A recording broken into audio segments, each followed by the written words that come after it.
diákokat. Ezen a héten alapítványi napokat tartottunk az iskolában, melynek keretén belül sportrendezvényeket és kulturális bemutatókat rendeztünk. Az ott elhangzott legjobb műsorszámokat válogattuk össze az önök szórakoztatására. Kérem vendégeinket, hogy fogadják olyan szeretettel, amilyen szeretettel készültek a szereplők a mai estre.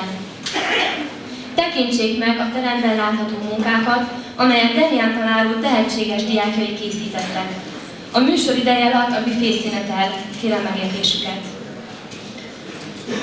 Első műsorszámként Radnóti Miklós szép szerelmes versét Hasznos Anita 11. C-osztályos tanuló érzelembazdag előadásában hallják. Anita az iskolai szavalóversenyen első helyezést ért el. Mióta készülök, hogy elmondjam neked szerelmem rejtett csillagrendszerét. Egy képben csak talán, s csupán a lényeget. De nyüskülős, áradó vagy bennem, mint a lég, és néha meg olyan, oly biztos és örök, mint kőben a megkövesült csigaház. A holttól círmosé mozdul fejem fölött, s zizzenve röppenő kis álmokat vadász. És még mindig nem tudom elmondani neked, mit is jelent az nékem, hogyha dolgozom, óvó tekinteted érzem kezem felett. Hasonlat mit sem ér. Felütlik, s eldobom.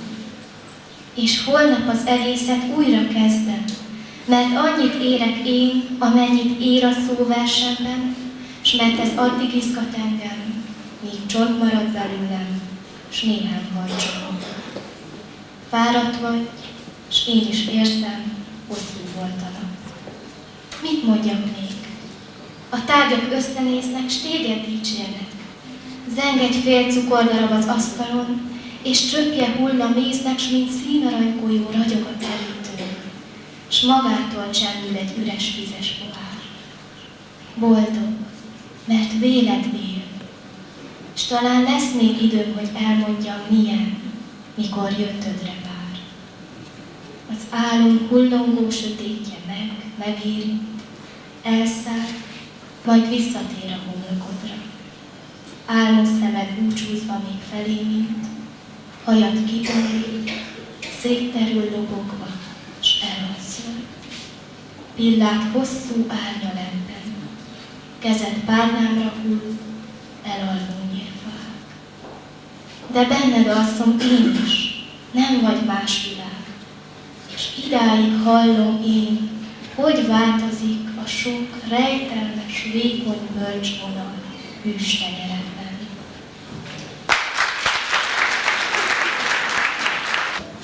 A szavak szépsége után most Debussy zenéjének sokszínűségét élvezhettük.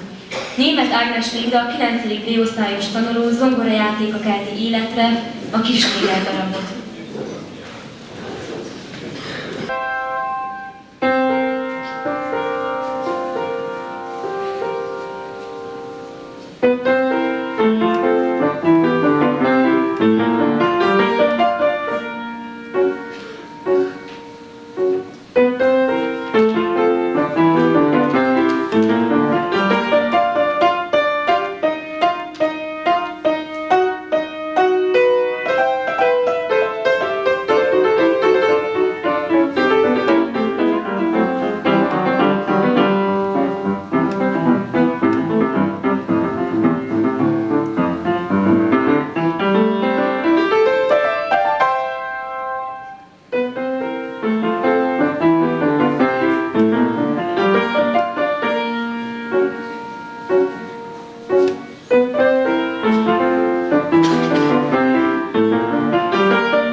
Weber Evita című musicaléből a legnépszerűbb dalt hallhatjuk Timár Judit, 10. D-osztályos tanulótól. Zongorán kísér Kiogini Márta tanárnő.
kept my promise.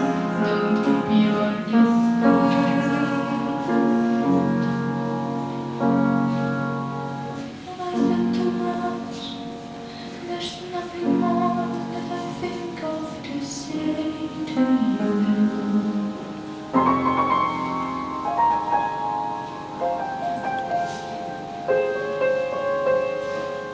All you have to do is look at me to know that every word is true.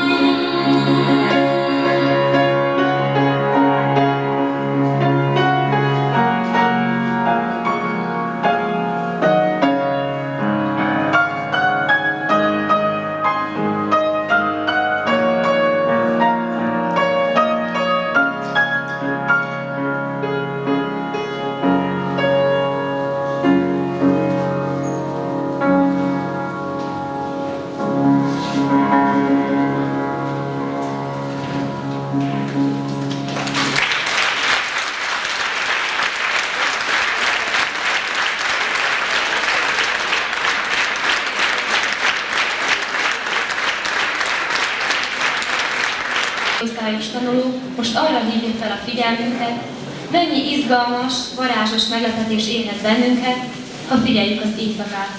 Vörös Sándor az Éjszaka csodái című verse következik. Éjszaka csodái.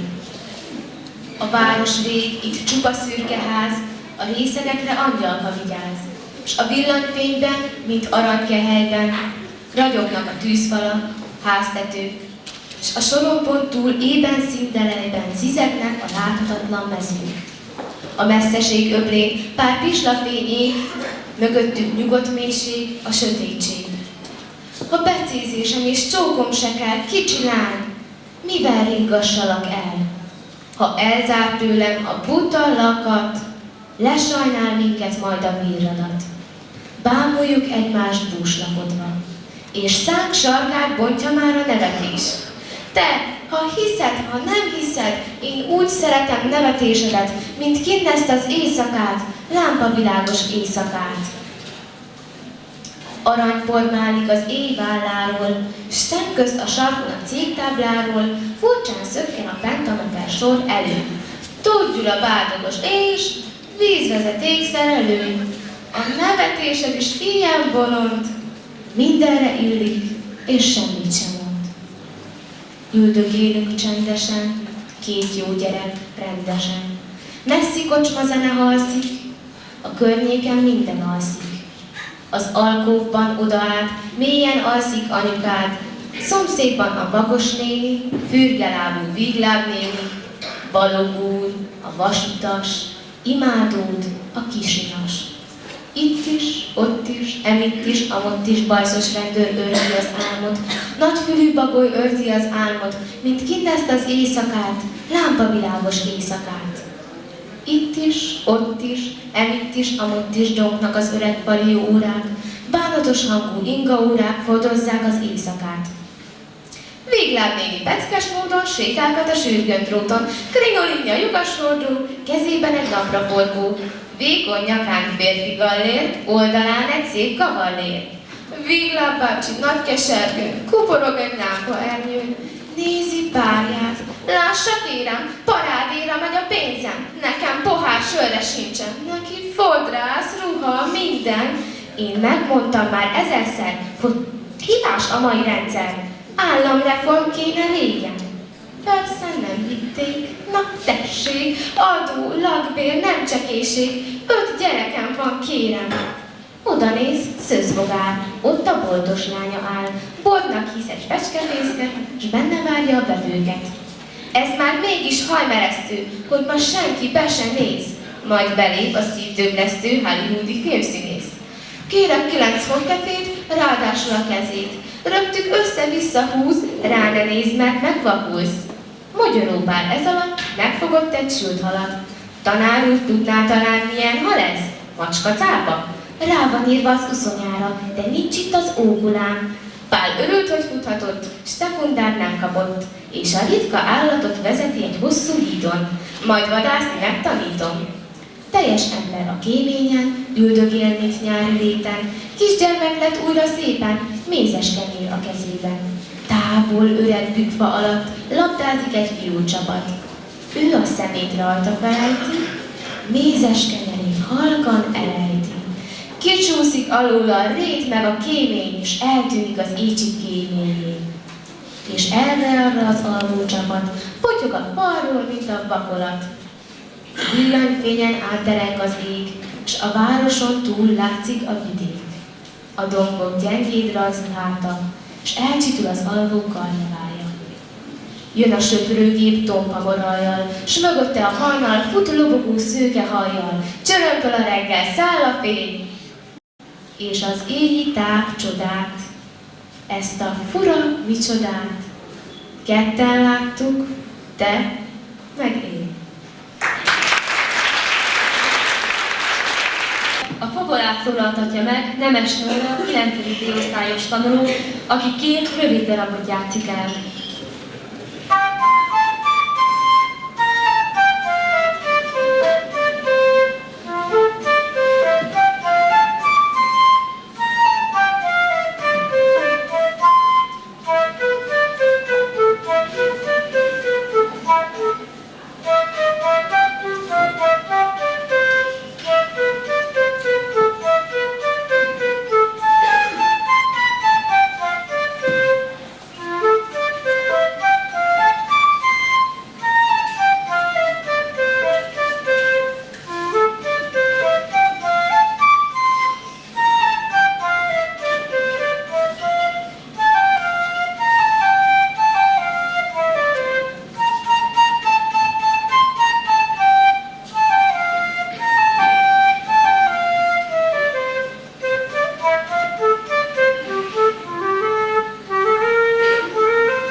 Bálon nagy sikerrel szerepelt. Most osztálytársával, Pongrász Dénessel ad elő egy közismert számot a Jöjjkedvesen címmel.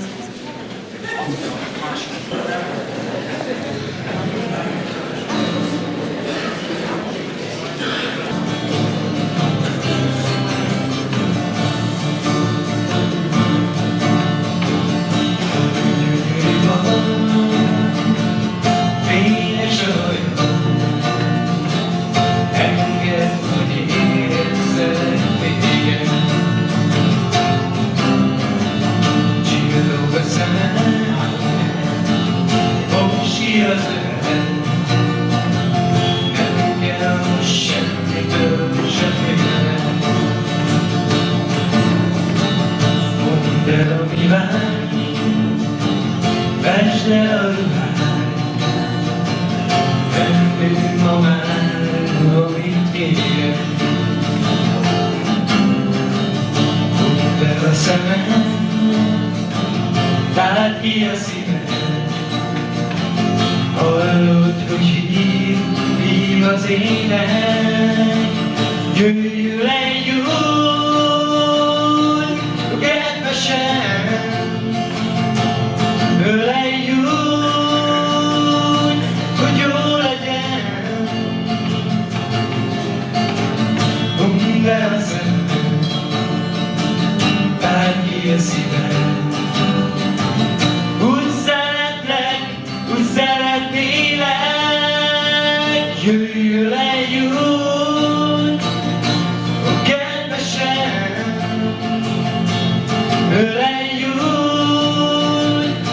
hogy jó legyen. Omdd le a szemed, tárd ki a szíved, úgy szeretlek, úgy szeretnélek. Jöjj, gyere velem, jöjj, kedvesem, ne mondd, hogy nem, ha mélyen érzem. De a szemed, tárd ki a szíved, szólítsd meg jól, ha kérlek. Jöjjön eljön, ó kedvesem, eljön, hogy jó legyen. Mondd le a szemed, tárd ki a szíved, úgy szeretlek, úgy szeretnélek. Jöjjön eljön, ó kedvesem, eljön, hogy jó legyen. Mondd le a szemed, tárd ki a szíved, úgy szeretlek, úgy szeretnélek.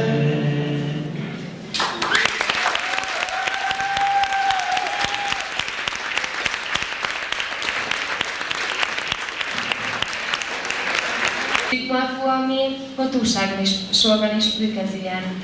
Erről val a híres ormonológban Szilánő de Bergerac Edmund Rostand drámájában.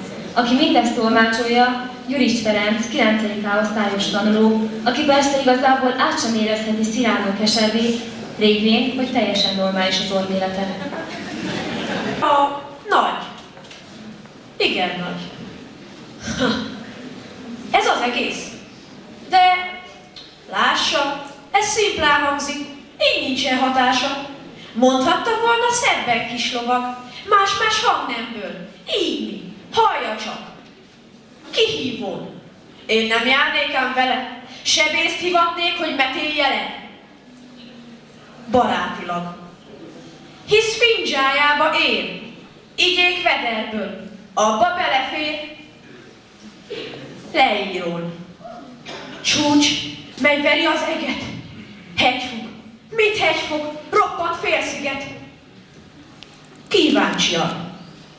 Mit rejte hosszútok? Tolszárva benne?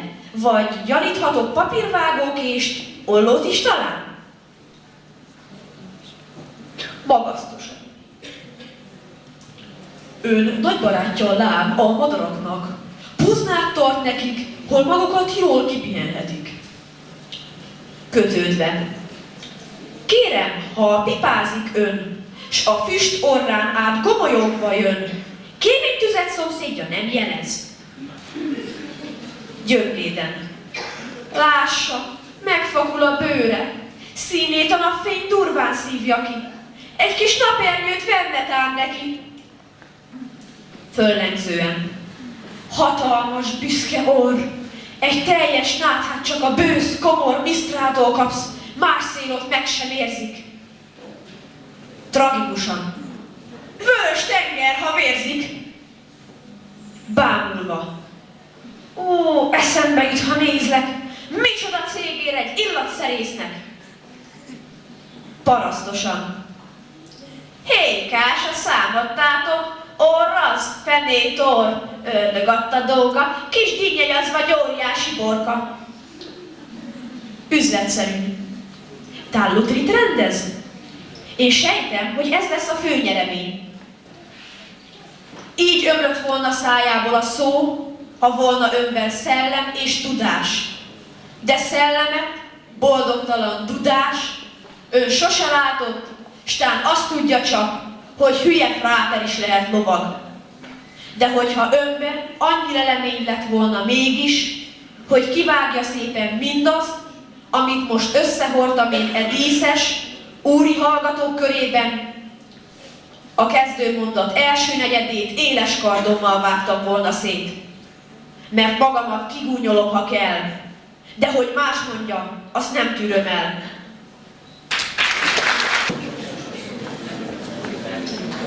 Hallhattunk már zongoraszólót, sőt, zongorakíséretes dalt is. Most egyszerre ketten is ülnek a zongora mögé, nevezetesen Tímár Judit 10. vés és Kocsis Zsuzsa 11. vés tanulók. Egy Schubert-keringőt adnak elő.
Ők már tavaly is nagy sikerrel szerepeltek, most arra vállalkoztak, hogy pár percre ide varázsolják a füllet Afrikát.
maguk mondják, de a most látható idős hölgyek különleges partnert találnak a tánc végére.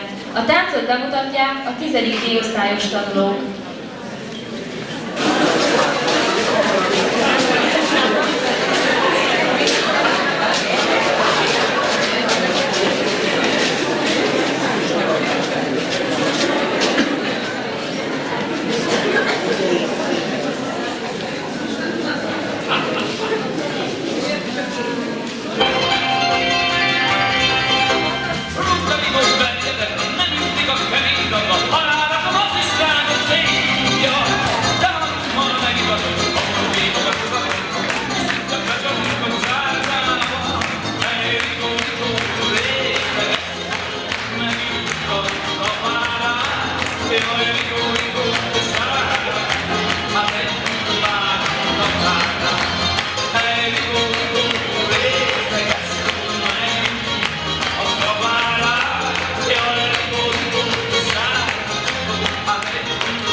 Ismerősen csengted a humorkedvelőben. Most Kéri Eszter, Koncz Judit, Molnár Lívia, Patkós Gabriella és Szabadkai Tünder 8. B-osztályos tanulók adnak elő néhány rockmányi sziporzsát. Saróka megírta ez opusz, mindannyiunk előtt ismerős ez opusz. Mégis megismétlem a témát pár szóval, majd megtoldom néhány variációval. A téma. Fent csücsült a holló, dús hársó ágán, csőrében jó napsajt, fogyasztásra várván. Arra kószált búsan a ravaszdi róka, ki nem jutott sajthoz fagyusszettek óta. Hogy a fára nézett, elszállt komor kedve, s felújjongva tört fel mohó gyomornedve, és szólt álnokbájjal. Tollad óbe ékes, hogy madár király légy régen esedékes, és a neved holló, oly olvadó omló, csak a hangod nyikorog, mint egy rozsdás olló. A dicséret szép szó, ám de a bírálat már olyas valami, mint ki nem bír állat. Így hát a holló, hogy meggyőzze a dűrét, vad rikácsolással tátotta ki csőrét. A sarkja lehullott, erre várt a róka, ezúttal elnyelte tetszését tanulta.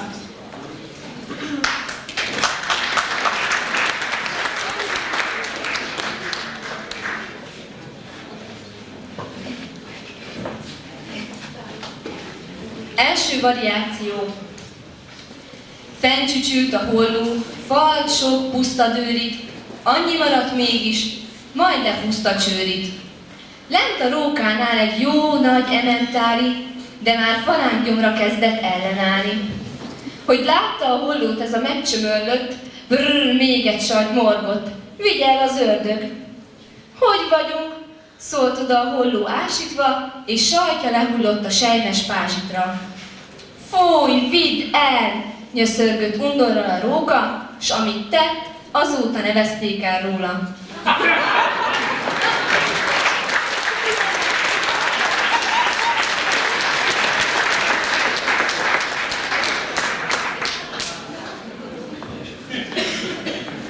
Második variáció. Éhesen gubbasztott hollónk a hárs ágán, s töprengett az idők változandóságán. Éppen arra kószált a bús, sovány róka, sajtlikat sem evett húsagyókett óta. Meglátva a hollót, könnyesen sóhajtott. Mit ér a ravasságom, ha neked sincs sajtod? Nincs, felelt a holló. Rég nem ettem sajtot, viszont dalolhatok, hogyha úgy óhajtod. Tudom, kedvedre volt múltkor is az ének. Sajttal, szólt a róka, így kell a fenének.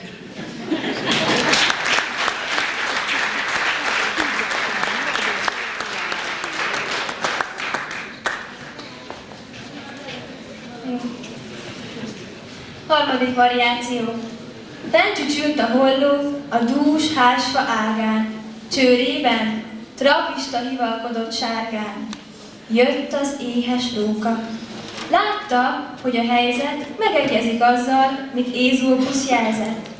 Szólt hát álnok bájjal, tollad óbe ékes, hogy primadonna légy, régen esedékes, és a neved, hallga, hogy lenj lágyan, holló. Csak hangod nyikorog, mint egy rozsdás olló. De hiába várta a ravaszdi róka, hogy sajtasőt hulladt majd a hollónóta. Mi volt, eme nem várt, különleges, ritka, szerény, józan, okos hallgatásnak titka? Nem hasztolt a dicsvágy, sem nagyzási góbort. Nem, az igaz viszont, hogy fehér holló volt.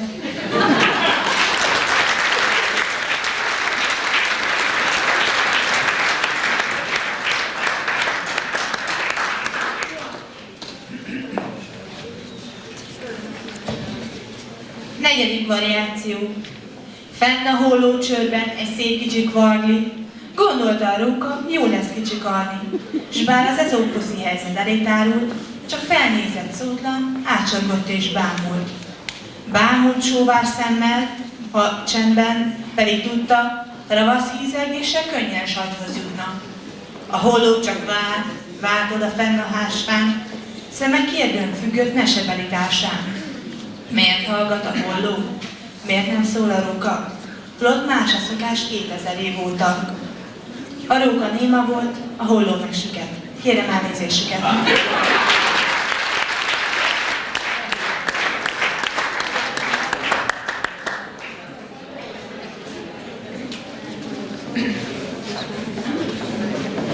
Aki állítólag megette Piroskát. Az új bárány riportere fölkereste Ordast, interjút kért, én leközlöm, hallgass. Igaz volna a magád, hogy ön orvul elfogyasztott egy egész nyers nagymamát? Egy nagymamát? Egy grammot se, ez az egész csak rimmese. Hogy Piroskát ön falta fel, talán az is hamis vád. Nem hagyott meg belőle más, csak egy fél pár harizsnyát. Hogy én őt ruhástul. Mit ki nem eszeltek? Én még az almát is hámozva eszennek. Furcsa, hogy a kunyhóban, hol megevődtek mindketten, mégis piros farkas nyálnyom díszeleg a parketten. Az úgy történt, hogy ők aznap meghívtak a viskóba. Nagyon finom zsonna volt, szamóca és piskóta. De mivel, hogy én evés közben egyfolytában vicsorgok, a vérveres szamócali a pofámból kicsorgott. Én úgy tudtam, önnél szabály, hogy csak friss húsárút zabál. Kacsa, füvet rágok lomhán legerészve, zsengít, hogy gyenge gyomrom megemészte. És meddig lesz önnél a juhús is tiltva?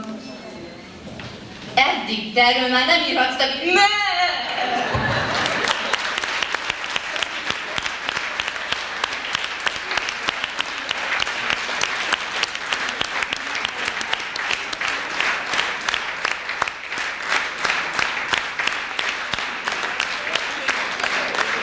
Van, énekeljenek velük. Engedjék meg, hogy a zavartól alig felismerhető tanáraink nevét felolvassam. Dálik Andrásné, Mórusné Ábel Gisella, Kovácsné Pintér Márta, Molnárné Váci Márta, Dálik András és Ferenci György igazgató úr.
nyissa meg a bár.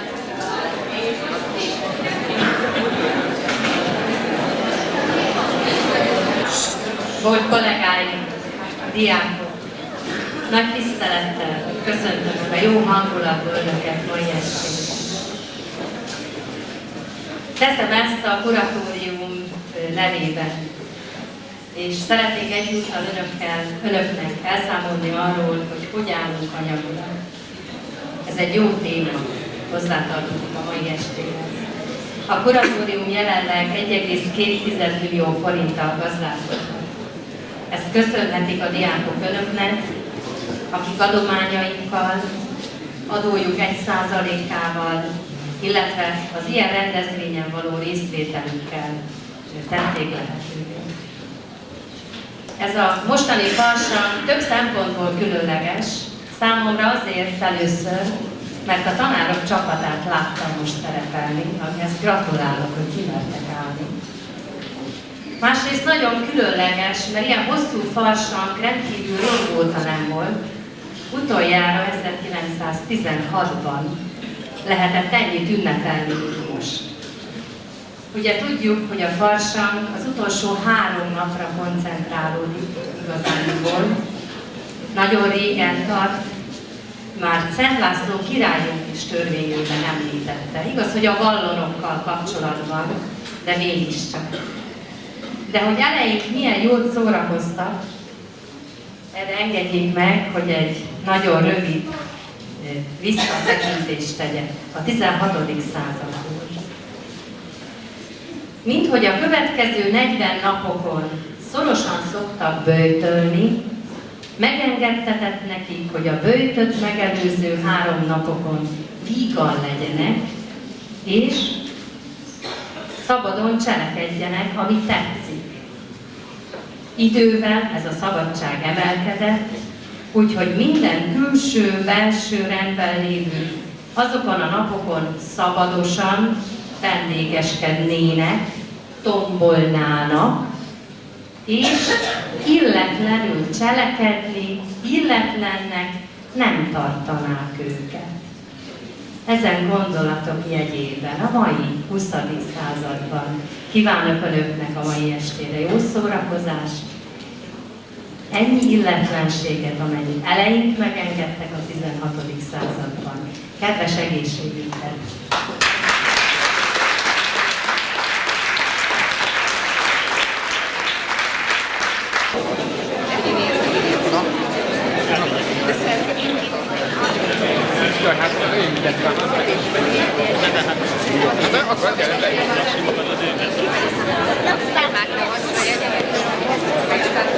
Megyek, láttam, hogy a nélkül.